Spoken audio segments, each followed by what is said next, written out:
I'm Sue Hausmann. And I'm Lena Kantis. And we're going to tell you today about using the new 5D card shop for mini quilts, Redwork mini quilts. Great. They're so fun. Lena, the first one I did, just for fun, when I saw a single-sided card, I thought, well, single-sided card, that would be an embroidery that could be a quilt block. Absolutely. And so I did this little 50 Wonderful Years and looked at it and thought, oh, this is like Redwork stitching. But then I went to the Thinking of You and stitched out the bird and made Redwork through the batting. So it's quilting through the batting. And that's the beauty of the way 5D Card Shop is digitized. The stitches are not heavy like an embroidery for a garment. The stitches are more open. And that's so that it sews out quickly for making fast cards, but also so that it will sew on lots of different fabrics. So I thought this would be great for Redwork. And this would be great not only for Redwork, but it would also be great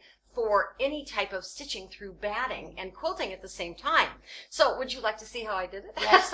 Well, I've already opened. I love that the 5D card shop just opens right to the wizard. You're right there. Boom. And I'm choosing a Thinking of You card, and I'm going to go next, except I forgot something. And the beauty is when you forget it, you can always go back. Because I must be sure to select a single-sided card. It's that easy. So go to the next, and we'll choose the one that I chose. It's like a little Redwork bird. And the thing we want to do now is decide how big do we want it. We'll make it pretty big. We'll make the large one, and we're in a large hoop. If we didn't have a large enough hoop, it would tell us to, and it's done. Done. Wow. Ready to sew.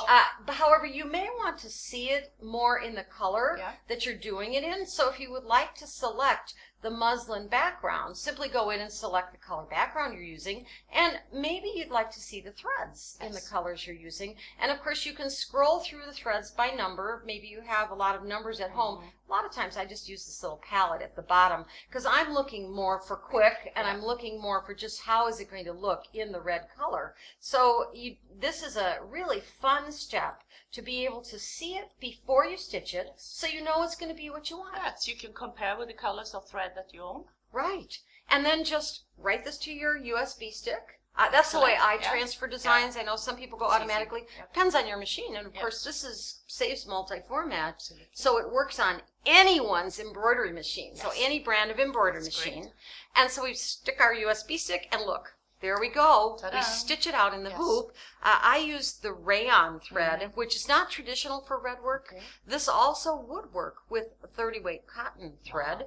I would then use a 90 top stitch needle. That would mean adjust the needle for the weight of your thread. But because it's digitized not as heavily, you could use that 30 weight, which is more what the Redworkers use. But notice that we're doing not just the fabric and no stabilizer because we have a quilt. Yes. We have the muslin, and I'll pull this down where you can see that we have the muslin fabric, and we have the batting. And this is a cotton batting, which is what I really would recommend. And then this is your backing fabric. So as your card shop embroidery is stitching, it's quilting. So here you have the loft of the quilt. Isn't that great? Yes, it's great. Now, here, I'd love to share with the people a wonderful way, quick way to finish this and to make it so neat. So I'm going to give you the hoop, and I'm going to lay this over on our cutting board. And basically, when we have this on the cutting board, the first thing we do is we want to trim off the excess of the muslin and the batting, but we don't want to trim this yet. So we'll flip this up like so and have the backing tucked underneath, and then take the rotary cutting board. Now, how wide do we want this? Well, how wide do you want your binding? This is really a faux binding. It's the backing brought around. And so you see two options here. You cut this the width of your binding. So if I want a 1/2-inch binding, I would cut a 1/2 inch outside my line of, and this is 1/2 inch. Yeah, isn't it great? Then after you've trimmed that, you fold this one out, and now you say, okay, I had a 1/2 inch, this is double. 1 inch, boom. So now we've trimmed evenly all the way around, and I've got the 50th anniversary one here to show that on, where you can see that we've got that extension all the way around. And this is so easy because 5D Card Shop sews this marking line for you to follow.